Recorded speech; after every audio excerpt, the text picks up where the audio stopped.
সকল বন্ধুরা কেমন আছেন? সকলেই আশা করব অনেক ভালো আছেন, সুস্থ আছেন। আমিও আপনাদের ভালোবাসায় অনেক অনেক ভালো আছি, সুস্থ আছি। আর সেই কারণে আজকে আবার একটি নতুন রেসিপি নিয়ে চলে এলাম।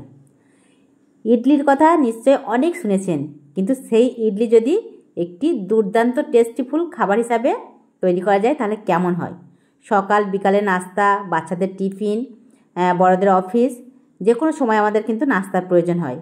কিন্তু কি নাস্তা করব আর সেটা কখন খাবো, অনেক টেনশন থাকে আমাদের। আর সেই সব টেনশন যদি 1 মিনিটেই দূর হয়ে যায় তাহলে কেমন হয়। চলুন এই ইডলি এমন একটি দুর্দান্তভাবে তৈরি করে দেখাবো, যেটা সকাল বিকাল যখন খুশি নাস্তা, বাচ্চাদের টিফিন, বড়দের অফিসের জলখাবার হিসাবে তৈরি করতে পারবে। এর জন্য আমি কিছু উপকরণ নিয়ে নিয়েছি, আর সেগুলো এই রেসিপিটা তৈরি করতে করতে আপনাদেরকে বলে দেব।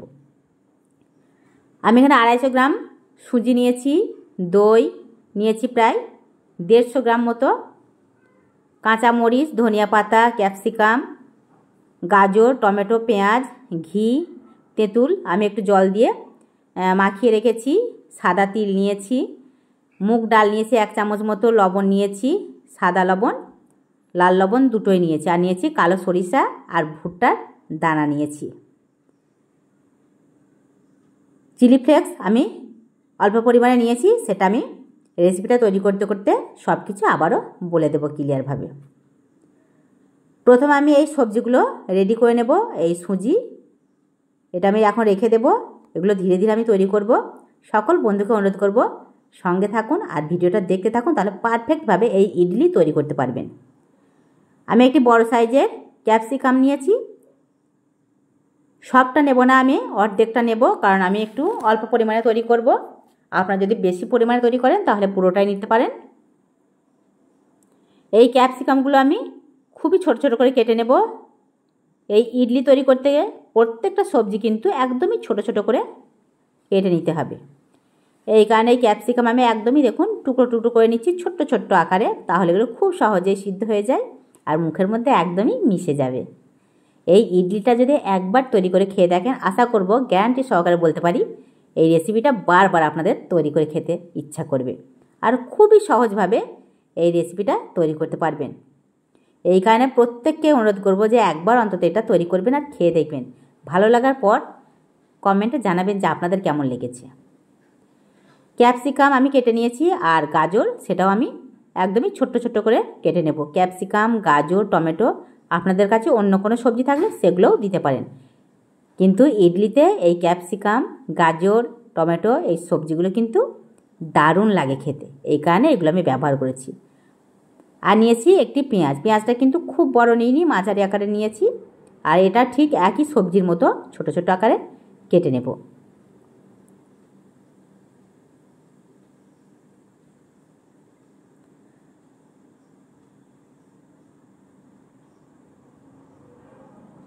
প্রতিটা সবজি কিন্তু আমি ছোট্ট ছোট করে কেটে নিচ্ছি, এটা দেখতেই পাচ্ছেন কত ছোট ছোট করে কেটেছি। এখন টমেটো, এটাকেও আমি একদমই ছোট ছোট কাটবো। প্রথমে আমি লম্বা করে একটু কেটে নিচ্ছি সুবিধার জন্য, তারপরে এটাকে ছোট ছোট করে কেটে নিচ্ছি। প্রথমে আমি সবজিগুলো রেডি করে নেব। আর এই ইডলি খাওয়ার জন্য একটি চাটনির প্রয়োজন হয়। আশা করব আমি যে চাটনিটা দেখাবো সেটা হয়তো কখনো খেয়ে দেখেননি, একবার এই নিয়মে সেই চাটনিটা তৈরি করবেন আর দেখবেন যে এই চাটনিটা আমাদের ইডলির সাথে কেমন লাগে। আমি কিছু কাঁচা মরিচ নিয়েছি, সেগুলোও কেটে নিচ্ছি। সব সবজিগুলো আমার রেডি হয়ে গেছে। এখন আমি চাটনির জন্য কিছু উপকরণ নিয়েছি, সেগুলো রেডি করে নেব। এর মধ্যে দিয়ে দেব ধনিয়া পাতা। চাটনিটা আপনারা একটু বেশি করেও তৈরি করে রাখতে পারেন, কারণ এটা অনেক কিছুর সঙ্গে খাওয়া যায়। আমি একটি মিক্সির বাটিতে নিয়ে নিয়েছি ধনিয়া পাতা, আর এর মধ্যে দিয়ে দেব তেঁতুল। সেটা আমি যে এর ছিবড়িগুলো সেগুলো আমি শাঁসগুলো বার করে নিয়ে সেগুলো ফেলে দিয়েছি। আর দিয়ে দেব যে বাটি করে নিয়েছি সেই বাটির আমি 1 বাটি জল, ছোট্ট একটা বাটি দিয়ে দিচ্ছি এর মধ্যে, এই ধনিয়া পাতার মধ্যে। আর দিয়ে দেবো একটি কাঁচা মরিচ। এটাকে আমি পেস্ট করে আবারও ফিরে আসছি।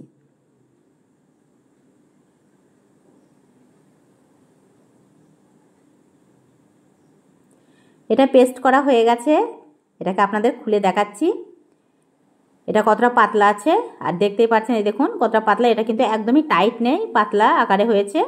যেহেতু এর মধ্যে আমি জল দিয়েছিলাম। এখন চলে যাব গ্যাস ওভেনের কাছে। গ্যাস ওভেনে আমি একটা প্যান বসিয়ে এর মধ্যে দিয়ে দেব সুজি। এখানে আমি 200 গ্রাম মতো সুজি নিয়েছি। আর এই কাপটা দেখতে পাচ্ছেন, এই কাপের 1 কাপ মতো সুজি।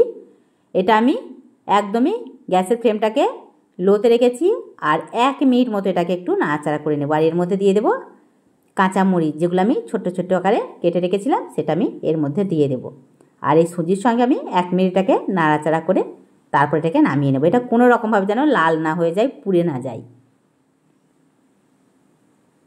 আর গ্যাসের ফ্লেমটাকে আমি বলেছি এটাকে একদমই লোতে রাখবো। এটা মিডিয়ামে বা হাইটেও দেব না। এটাকে আমি নামিয়ে নেব আর ধীরে ধীরে ব্যাটারটি রেডি করব।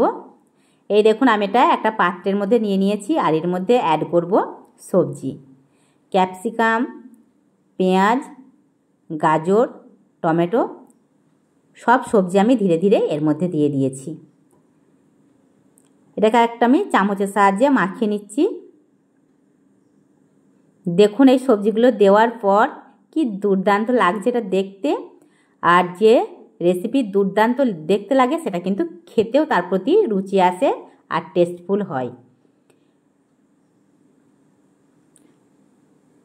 এর মধ্যে অ্যাড করব আমি দই আর লবণ। আমি লবণ দিয়েছি একদমই অল্প, মশলা চামচের 1 চামচ মতো দিয়েছি। আর দিয়েছি 150 গ্রাম মতো টক দই। আমি যে বাটি করে দিয়েছি দই, সেই বাটিরই আমি হাফ বাটি মতো জল ধীরে ধীরে দেবো আর এটাকে মাখিয়ে নেব।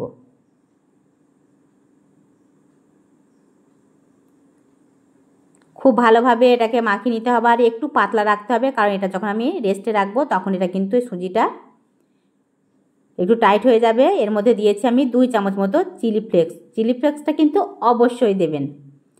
চিলি ফ্লেক্সটা দেওয়ার পর আমি আবারও জলটা ধীরে ধীরে পুরোটাই দিয়ে দেব আর এটা মাখিয়ে নেব। আর এই ব্যাটারটা কতটা ঘনত্বে রাখবো সেটা আপনাদেরকে দেখাবো আমি।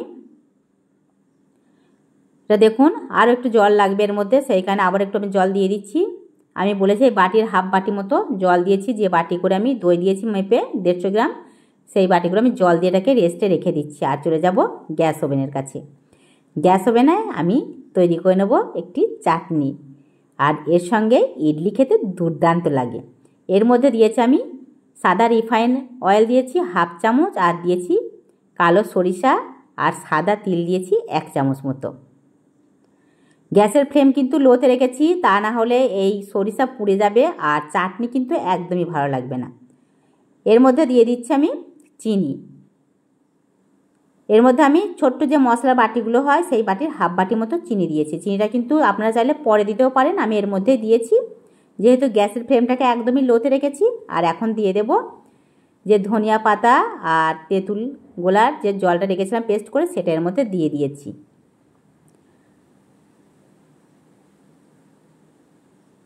এটা কিছুক্ষণ নাড়াচাড়া করব 1 মিনিট মতো। আর 1 মিনিট পর এর মধ্যে আরও কিছু অ্যাড করব।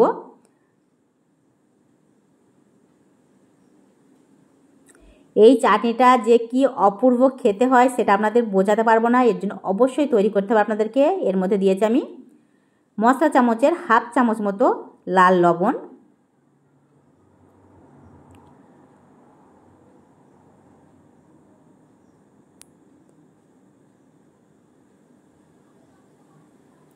আর দিয়ে দিচ্ছি আমি চিলি ফ্লেক্স। চিলি ফ্লেক্সটা অবশ্যই দিতে হবে চাটনির মধ্যে, কারণ টক মিষ্টি ঝাল এটা দুর্দান্ত লাগবে। দেওয়ার পর এর মধ্যে আমি একটু কারি পাতা দিয়েছি, সেটা স্কিপ করে গেছি, ক্যামেরাটা বন্ধ হয়ে গিয়েছিল। কারি পাতা কিন্তু আমি গোটা দিইনি, একটু শুকনো করে, শুকনো আমার ঘরে ছিল সে শুকিয়ে সেটাকে গুঁড়ো করে দিয়েছি। ওটাকে আমি নামিয়ে নিয়েছি আর তৈরি করে নেব। ব্যাটারের মধ্যে কিছু মশলা দেব, সেটা আমি তৈরি করে নেব।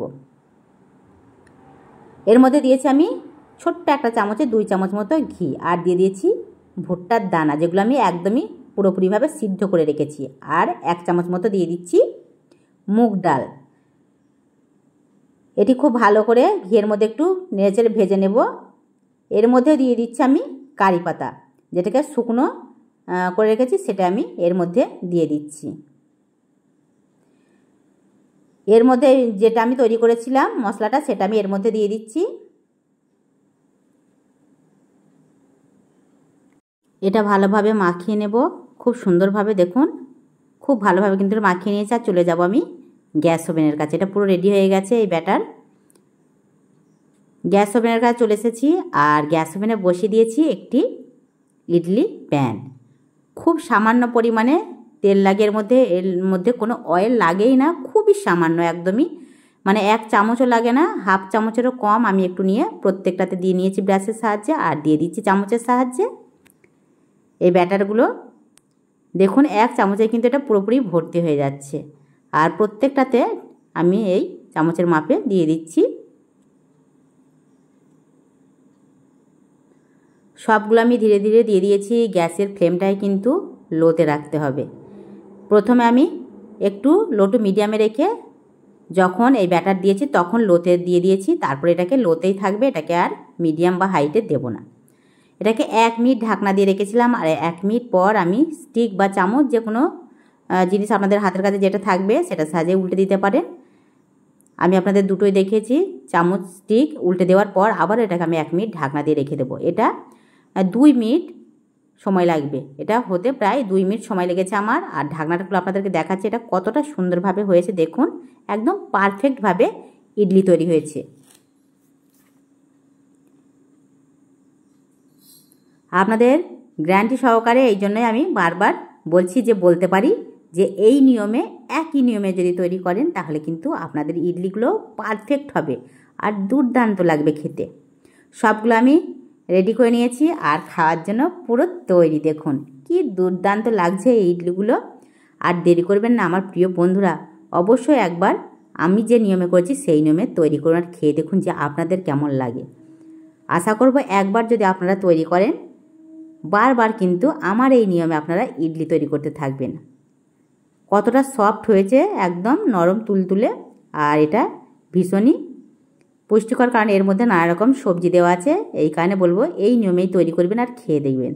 আর এই চাটনিটা তো একদম অসাধারণ হয়েছে। এই দেখুন কি দুর্দান্ত লাগছে। আর দেরি করবেন না, নাস্তা, টিফিন যে কোনো সময় এটা তৈরি করে খেতে পারেন। একটি হেলদি রেসিপি। এই দুর্দান্ত স্বাদের অসাধারণ রেসিপিটি তৈরি করুন আর এই ইডলি খেয়ে দেখুন যে কেমন লাগে।